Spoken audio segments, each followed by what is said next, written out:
యోగాతో బరువు తగ్గటం సులభం కేవలం 30 రోజుల్లోనే. వి గోల్డ్ ట్రస్టెడ్ గోల్డ్ బయర్స్. మీరు తాకట్టు పెట్టిన బంగారాన్ని విడిపించి ఈ రోజు ఉన్న మార్కెట్ ధరకు కొనబడను.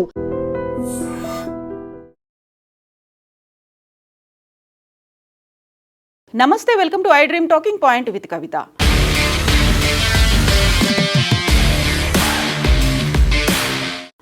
అహ్మదాబాద్ లండన్ గాట్విక్ విమానం బోయింగ్ 787కి సంబంధించినటువంటి విమాన ప్రమాద సంఘటన నుంచి ఇప్పటికీ మనం చేరుకోలేదు. ఆల్మోస్ట్ అలాంటి ప్రమాదమే జరగబోయి త్రుటిలో తప్పిపోయింది. అది కూడా ఎయిర్ ఇండియాకి చెందినటువంటి విమానం బోయింగ్ 787 డ్రీమ్ లైనర్కి సంబంధించి అమృత్సర్ నుంచి బర్మింగ్హామ్కు వెళ్తున్నటువంటి విమానంలో ఎగ్జాక్ట్గా ల్యాండ్ అవ్వబోయే ముందు, బర్మింగ్హామ్లో ల్యాండ్ అవ్వబోయే ముందు 500 ఫీట్ల ఎత్తున సడన్గా అందులో ఉన్నటువంటి ర్యాట్ ఓపెన్ అయింది.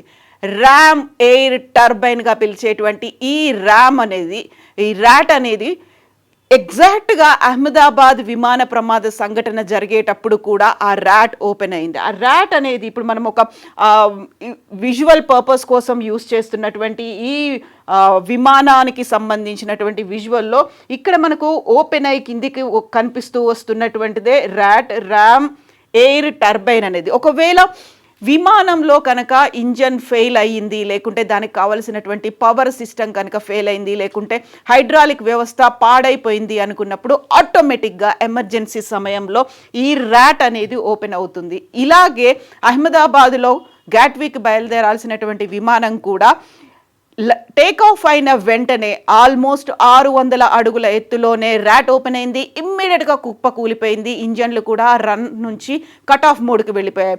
ఎగ్జాక్ట్గా అలాంటి సంఘటనే విమానానికి సంబంధించి ఎయిర్ ఇండియా విమానం బర్మింగ్హామ్కు వెళ్తోంది. బర్మింగ్హామ్లో ల్యాండ్ అవ్వబోతున్నటువంటి సమయంలోనే ఈ ర్యాట్ అనేది ఓపెన్ అయింది. అయితే అందులో ఇంజన్స్ అనేవి ఫెయిల్ అయిపోయాయా, లేకుంటే పవర్ కట్ ఆఫ్ అయిపోయిందా, లేకపోతే హైడ్రాలిక్ సిస్టమ్ ఫెయిల్ అయిందా, ఇవి మాత్రం తెలియదు.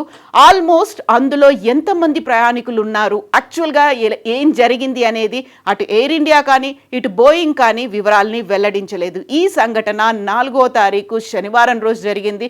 పంజాబ్ అమృత్సర్ నుంచి బర్మింగ్హామ్కు బయలుదేరినటువంటి ఎయిర్ ఇండియా బోయింగ్ విమానం అనేది 787 డ్రీమ్ లైనర్లో ఈ సంఘటన చోటు చేసుకుంది. అయితే అదృష్టవశాత్తు అక్కడ ల్యాండింగ్ సమయంలోనే ఈ సంఘటన జరగడంతో 500 ఫీట్ల ఎత్తులో ఈ ర్యాట్ ఓపెన్ అయినప్పటికీ కూడా పైలట్స్ చాకచక్యంగా దాన్ని సేఫ్గా ల్యాండ్ చేయగలిగారు.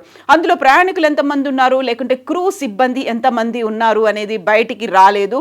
అయితే ఆదివారం రోజు అదే విమానం బర్మింగ్హామ్ నుంచి అమృత్సర్కి తిరిగి రావాల్సి ఉండింది. అయితే దాన్ని అప్పటికప్పుడు క్యాన్సిల్ చేశారు.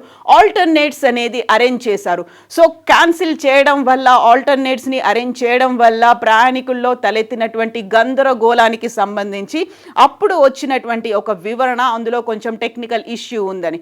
అయితే నేషనల్ మీడియా వెల్లడించినటువంటి వివరాలని ప్రకారం చూసినట్టయితే ఒక అఫీషియల్గా వివరాలు రాకపోయినప్పటికీ అన్డిస్క్లోజ్డ్ సోర్సెస్ చెప్పిన దాన్ని బట్టి చూస్తే అందులో ర్యాట్ అనేది ఇమ్మీడియట్గా ఓపెన్ అయ్యింది. ర్యాట్ ఓపెన్ అవ్వడం అనేది ఎమర్జెన్సీ పరిస్థితుల్లోనే ఓపెన్ అవుతుంది. ఇలాంటి దుర్ఘటనే అహ్మదాబాద్ ఇన్సిడెంట్లో కూడా జరిగింది. అయితే అప్పుడు 2 ఇంజన్స్ ఫెయిల్ అవ్వడం వల్ల, అది కూడా టేక్ ఆఫ్ అయినప్పుడు కొన్ని క్షణాల్లోనే జరగడం వల్ల కుప్ప కూలిపోయింది. అందులో 260 మంది ప్రయాణికులు, సిబ్బందితో పాటుగా కింద ఉన్నటువంటి మెడికల్ స్టాఫ్ కూడా 272 మంది చనిపోయారు. అయితే ఇప్పుడు బోయింగ్ 787 డ్రీమ్ లైనర్లో ఎంతమంది ఉండి ఉంటారు, యాక్చువల్గా ఏం జరిగింది, అటు పైలట్లు కానీ క్రూ కానీ ఎయిర్ ఇండియా కానీ బోయింగ్ కానీ ఎవరూ వెల్లడించలేదు. యాక్చువల్గా బోయింగ్ 787 డ్రీమ్ లైనర్లో ఆల్మోస్ట్ 256 మంది ప్రయాణికులు కూర్చునే కెపాసిటీ ఉంటుంది. క్రూ సిబ్బంది ఉంటారు, అందులో డబుల్ ఇంజన్స్ ఉంటాయి, 2 పైలట్లు ఉంటారు. వీరందరూ కలుపుకుంటే 260 మందికి పైగా ఉండొచ్చు.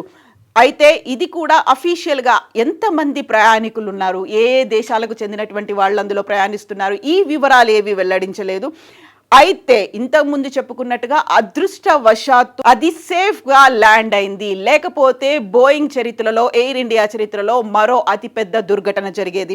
యాక్చువల్గా ర్యాట్ అనేది ఎలా వర్క్ చేస్తుంది, ర్యామ్ ఎయిర్ టర్బైన్ ఇప్పుడు మనం విజువల్ పర్పస్ కోసం మనకు చూపించడానికి ర్యాట్కి సంబంధించినటువంటి ఒక విజువల్ని అయితే చూపిస్తున్నాము. ఇది ఎగ్జాక్ట్గా ఎయిర్ ఇండియా బోయింగ్కి సంబంధించినటువంటిది కాదు.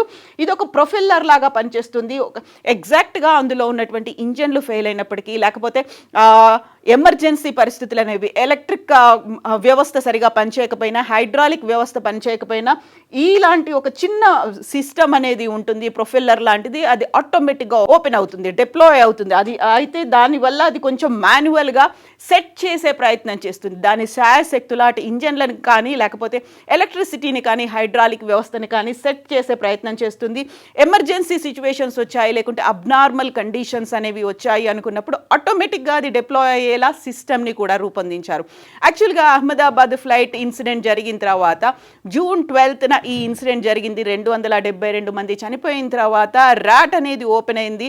సో ర్యాట్ ఓపెన్ అయినప్పటికీ అక్కడ హ్యాండ్స్ అప్ సిచ్యువేషన్ ఉంది కాబట్టి ఇద్దరు పైలట్లు ఏం చేయలేకపోయారు. రన్ నుంచి కట్ ఆఫ్ మోడ్లో వెళ్ళిపోయింది కాబట్టి ఆ విమానం కుప్పకూలిపోయింది. అయితే ఇది టేక్ ఆఫ్ నుంచి ల్యాండింగ్ సమయంలో మాత్రమే జరిగింది కాబట్టి, అది కూడా 500 అడుగుల ఎత్తులో ఉన్నప్పుడు జరిగింది. అందులో పైలట్స్ చాకచక్యంగా దాన్ని సేఫ్గా ల్యాండ్ చేయగలిగారు. ఖచ్చితంగా ఇప్పుడే బోయింగ్ డ్రీమ్ లైనర్లకి సంబంధించినటువంటి టెక్నికల్ ఇష్యూస్ మీద మళ్ళీ మరొకసారి చర్చ మొదలైంది. ప్రేక్షకులకు గుర్తుండే ఉంటుంది, ఎయిర్ ఇండియా అహ్మదాబాద్ విమాన ప్రమాద దుర్ఘటనలో కూడా బోయింగ్ 787 డ్రీమ్ లైనర్ సంబంధించే ఇష్యూ అనేది జరిగింది. ఎగ్జాక్ట్గా మనం ఇప్పుడు మాట్లాడుకుంటున్నటువంటి ఈ అమృత్సర్ నుంచి బర్మింగ్హామ్కు వెళ్తున్నటువంటి విమానంలో కూడా బోయింగ్ 787 డ్రీమ్ లైనర్. యాక్చువల్గా అక్కడ టెక్నికల్ ఎర్రర్స్ ఏమైనా ఉన్నాయా, దానికి సంబంధించి DGCA కూడా, directorate general of civil aviation కూడా అప్పుడు ప్రతి బోయింగ్ విమానానికి 787, 737లో టెక్నికల్ ఇష్యూస్ ఉన్నాయి అనేది బయటపడిన తర్వాత టెక్నికల్ ఇష్యూస్ మీద ఫోకస్ పెట్టాలి అనుకున్నప్పటికీ కూడా ఓన్లీ పవర్ సిస్టమ్స్ మీద, స్విచ్ల మీద మాత్రమే ఫోకస్ పెట్టింది తప్ప మిగతా అన్నిటి మీద టెక్నికల్ ఇష్యూస్ మీద ఫోకస్ పెట్టలేదు అనేది ఇండియన్ పైలట్స్ అసోసియేషన్ కూడా, federation of Indian pilots FIP కూడా అదే మాట చెప్తోంది. ఇప్పుడు అమృత్సర్ నుంచి బర్మింగ్హామ్ వెళ్ళేటువంటి ఈ విమానానికి సంబంధించి అప్పటికప్పుడైతే దాన్ని అక్కడే రద్దు చేశారు. టెక్నికల్గా ఏం జరిగింది అనేది ఇన్వెస్టిగేషన్ కొనసాగుతోంది. ఎయిర్ ఇండియాతో పాటుగా DGCA, బోయింగ్ కూడా బర్మింగ్హామ్లోనే ఆ విమానానికి సంబంధించి టెక్నికల్గా ఇన్వెస్టిగేషన్ అయితే చేస్తున్నప్పటికీ అఫీషియల్గా ఇప్పటికీ రాలేదు. సో ఓవరాల్గా 787, 737కి సంబంధించి జరగాల్సినటువంటి క్షుణ్ణంగా ఇన్వెస్టిగేషన్, ఇన్డెప్త్ ఇన్వెస్టిగేషన్ అనేది జరగాలి అనే దాని మీద ఇప్పుడు మళ్ళీ పైలట్స్ అసోసియేషన్స్ ఫోకస్ పెడుతున్నాయి. DGCAకి లెటర్ కూడా రాశాయి. Federation of Indian pilots FIP presidents కూడా అదే మాట చెప్తున్నారు. 5,000 మందికి పైగా అందులో పైలట్స్ సభ్యులుగా ఉన్నారు. సో తప్పంతా పైలట్లదే అనే దిశగా పోతోంది కాబట్టి, గతంలో అహ్మదాబాద్ ఇన్సిడెంట్ కూడా అక్కడ ఉన్నటువంటి సీనియర్ పైలట్ మీదే అనుమానం వచ్చేలా చర్యలు కనిపించాయి, లేకపోతే ఆ టైంలో ఊహాగానాలు, వార్తలు కూడా వచ్చాయి. కాబట్టి బోయింగ్ మీద దృష్టి పెట్టాల్సినటువంటి అవసరం ఉంది అనేది ఇప్పుడు ఒకవేళ అంతా బాగా జరిగింది, సవ్యంగానే ల్యాండింగ్ అయింది, ఒకవేళ అలాంటిది జరగకపోతే మళ్ళీ ఎయిర్ ఇండియా చరిత్రలో లేకపోతే బోయింగ్ చరిత్రలో మరో అతిపెద్ద విమాన ప్రమాదం జరిగేది అనేటువంటి వార్తలు కూడా వినిపిస్తున్నటువంటి నేపథ్యంలో కంప్లీట్గా ఫోకస్ పెట్టాల్సినటువంటి అవసరం అయితే ఉంది. యాక్చువల్గా ఇది బోయింగ్ తప్పిదమా, లేకుంటే ఎయిర్ ఇండియా దానికి సంబంధించి కంప్లీట్గా ఇన్వెస్టిగేషన్, టెక్నికల్గా ఏ ఇష్యూస్ ఉన్నాయి అనేది ఫోకస్ పెట్టలేకపోతుందా, లేకపోతే అలక్ష్యం, నిర్లక్ష్యం అనేది ఎక్కడ కనిపిస్తోంది? వీటన్నిటి మీద ఫోకస్ పెట్టాలి. బట్ గాలిలో ప్రాణాలైతే ఉన్నాయి. కొంచెం అటు ఇటుగా ఏమైనా జరిగితే అన్ని వేల అడుగుల ఎత్తు నుంచి కుప్పకూలిపోతే కనీసం శకలాలు కాదు కదా, ఎముకలు కూడా దొరకనటువంటి పరిస్థితి. మొత్తం మంటల్లో ఉండిపోవడం, లేకపోతే ఏ సముద్రంలోనో కూలిపోతే ఆ అవశేషాలు కూడా కనిపించినటువంటి దుస్థితి ఉంటుంది. కాబట్టి కంప్లీట్గా ఫోకస్ పెట్టాల్సిన అవసరం ఉంది. అప్పటిదాకా ఎయిర్ ఇండియా డ్రీమ్ లైనర్లను కంటిన్యూ చేయకుండా ఉంటే వాటిని క్యాన్సిల్ చేసుకొని మళ్ళీ లైసెన్సులు పునరుద్ధరించుకోవాలి, లేకపోతే సరికొత్త విమానాలు తీసుకోవాల్సినటువంటి అవసరం ఉంది. సో అంతా సవ్యంగా జరిగింది, ఎలాంటి ప్రమాదము లేదు. కాబట్టి అక్కడ ర్యాట్ అనేది ఓపెన్ అయినప్పటికీ కూడా ప్రయాణికులతో ఉన్నటువంటి విమానాన్ని సురక్షితంగా ల్యాండ్ చేయగలిగారు. అఫీషియల్ గా వివరాలు ఇప్పటికీ వెల్లడించలేదు ఐదర్ ఎయిర్ ఇండియా నార్ బోయింగ్. క్యాన్సిల్ చేయడం వల్ల బర్మింగ్హామ్ నుంచి రావాల్సినటువంటి ప్రయాణికులు మాత్రం ఆల్టర్నేట్స్ అరేంజ్ చేయడంతో మాత్రమే వివరాలు అయితే బయటకు వచ్చాయి. సో ఇప్పుడు మళ్ళీ మరొకసారి క్వశ్చన్స్ అయితే రేజ్ అవుతున్నాయి. ప్రశ్నార్థకంగా మారినటువంటి ప్రయాణికుల భద్రత భవిష్యత్తు ఎలా ఉండబోతోంది అనేది. యాక్చువల్గా ఇందులో నిర్లక్ష్యం ఎవరిది ఉంది? ఎవరు ఇంత అలసత్వం ప్రదర్శిస్తున్నారు? ఎయిర్ ఇండియా తప్పిదమా, బోయింగ్ తప్పిదమా, లేకుంటే డీజీసీఏ ప్రాపర్గా చర్యలు తీసుకోలేకపోతోందా? కామెంట్స్ రూపంలో తెలియజేయండి. And for more videos, Please subscribe to iDream. Please subscribe to iDream. Please subscribe iDream. And please subscribe to iDream. For more videos, subscribe to iDream. please like, share and subscribe to the channel. Congratulations, iDream. Subscribe to iDream. Subscribe to iDream. So subscribe to iDream Media. iDream ki iDream team andarki huge congratulations. Please subscribe iDream Media. Please subscribe to iDream. Subscribe iDream. Please subscribe to iDream. iDream అంటే నా కళల channel subscribe చేసుకున్న నోరు తిరుగుతలేదు, మీరైతే గంట గుర్తు కొట్టండి. For more such videos, please subscribe to iDream.